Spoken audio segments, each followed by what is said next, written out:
name of the Father, and of the Son, and of the Holy Spirit. Amen.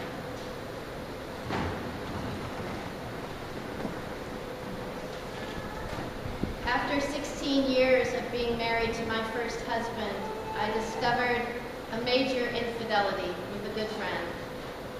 And then I discovered there had been a pattern of infidelity for the last 16 plus years, even before we were married. I was devastated. It cracked me open in a way I'd never been cracked open. And lucky for me, a friend recommended that I go to Al-Anon. I didn't know what Al-Anon was, and you may not know, but it is a group of family and friends of alcoholics. My friend saw what I couldn't see, which was that my husband's behavior was very alcoholic. He was behaving erratically, and his behavior was getting worse. Now the ironic thing is that I was the one doing all the work. I had been under the belief that when you're married, you behave a certain way.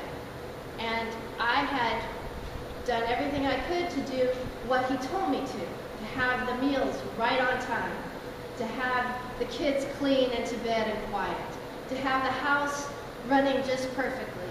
I ran everything in clockwork order, and then I kept working to try to get him to behave like clockwork, but he wouldn't listen to me. So I was working overtime to try and control not only the children and my behavior so that it would make him happy, which he never was, but I was also trying to control his behavior. I went to Al-Anon not knowing what to expect. And what I discovered when I listened was that in this circle of people who were all very closely associated with an alcoholic or had grown up in alcoholic homes, they understood what it was like to forfeit their entire life for the purpose of trying to change someone's behavior, and it was impossible to change. I went to Al-Anon for them to teach my husband to behave better. And they said, no, you're here in Al-Anon to learn how to let go, to stop trying to control something that is insane, because alcoholic behavior gets more and more crazy as it gets more and more entrenched. You're here to learn how to work the 12 steps yourself, to learn how to let go of your clenched fists and open them up, and learn what it is that God, your God, has in store for you. And I said, no, you don't understand. I can't have a marriage unless we fix what he's doing. And they said, just keep coming back. They recommended to come back 6 times before I made a decision. By the 6th session, I was hooked.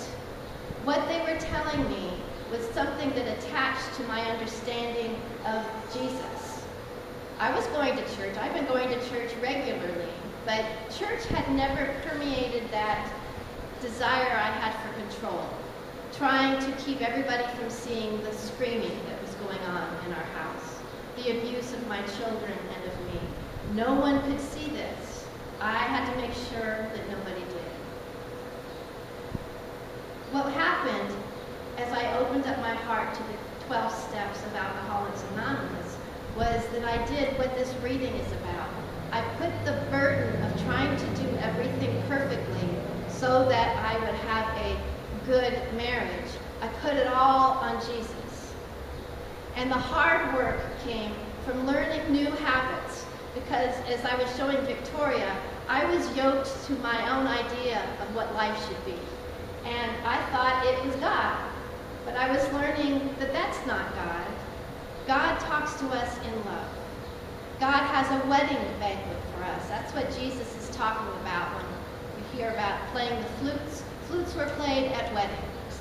And Jesus eats and drinks like a drunkard, like an alcoholic. And he was criticized for drinking and eating. And do you remember what he said? He said it in Matthew, a few pages before this reading. He said, they still have the groom with them. We need to keep partying while we have the groom. And what is he talking about? He's not talking about the alcohol that you drink. He's talking about the Holy Spirit. This Holy Spirit would teach me how to learn new ways of behaving. I had to say little mantras to myself all day long to keep from trying to control my children, who were teenagers at the time, and my husband.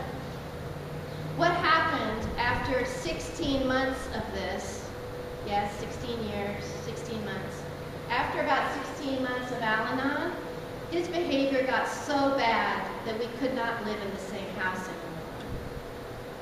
It made my choice easy. I had wanted to save the marriage, but only if he would change with me. You know, a yoke in marriage is only workable when you let God direct what the two of you are doing. And neither of us knew how to do that. I realized that I was just as sick as he was, because I was trying to control the uncontrollable. As they say in Al-Anon, I was going to the hardware store and begging for a loaf of bread over and over again. Can't I just have a faithful husband who treats me nicely? Well, not with that particular guy, no. I had to let go and let the marriage do what it did, which was end.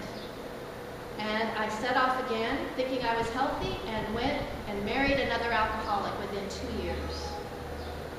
Now, they say alcoholism is a family disease for a good reason. I had learned no other way of being. Alcoholics were extremely attractive to me, because then I could act superior over and say, you should have done, and why don't you? And I was getting power from this kind of upside down control. And I hadn't quite learned it. I found somebody who was very faithful, but the anger issues were worse. And back to Al-Anon I went.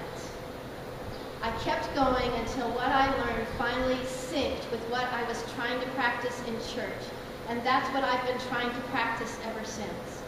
That this yoking to Jesus has a lot to do with hard spiritual work of letting go and not trying to make the church do what I want the church to do. Make my children do what I expect them to do. Make whoever's sharing a roof with me behave the way I want them to behave, because everybody knows that what I know is right. I could see myself in a mirror and I didn't like that self. The reading we had this morning about Paul not liking what he's doing, I hate what I see my members do, that's a favorite reading in the 12-step programs. Very favorite. I would burst out with a controlling thought more and more frequently as I started the program, less and less frequently as I worked year after year on letting go of my control and letting my yoke be just Jesus and not my addiction to how my family had operated for years and years. Alcoholism goes back in my family tree along with infidelity, back at least 4 generations that I know of. I was just acting in the pattern I had learned. I had to learn to forgive myself. I had to learn that what I held on to most tightly was my idea that I had some control. I had to practice again and again, opening up my heart, opening up my hands, and saying, I don't have any control, but you do.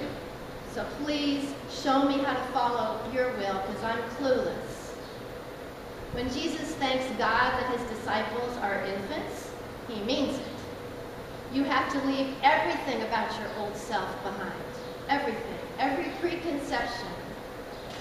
And let your entire will be directed by the Holy Spirit, which speaks through Jesus in the voice of wisdom.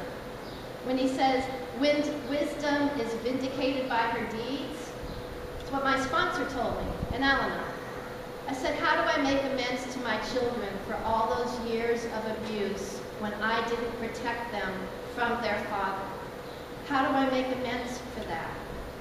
And she said, in your deeds. Wisdom is vindicated in her deeds. You are changing the way you behave. You make amends by becoming the person that God intended you to become.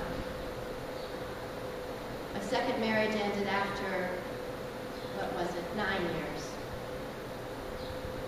I had to learn to live alone. I had to learn to not grasp a man, any man, so that I didn't have to face the darkness by myself. I had to accept the fact that Jesus takes care of me even if I don't have a partner in life. That my partner can be Jesus. And then wonders started to happen. And this Zion Church relationship is one of those wonders. Yes, I still do the work. Yes, I still teach 12-step theology. If you come to me for counseling or advice, it's right out of the 12 steps. Let go. Let God have a spiritual practice and try not working so hard at making people behave.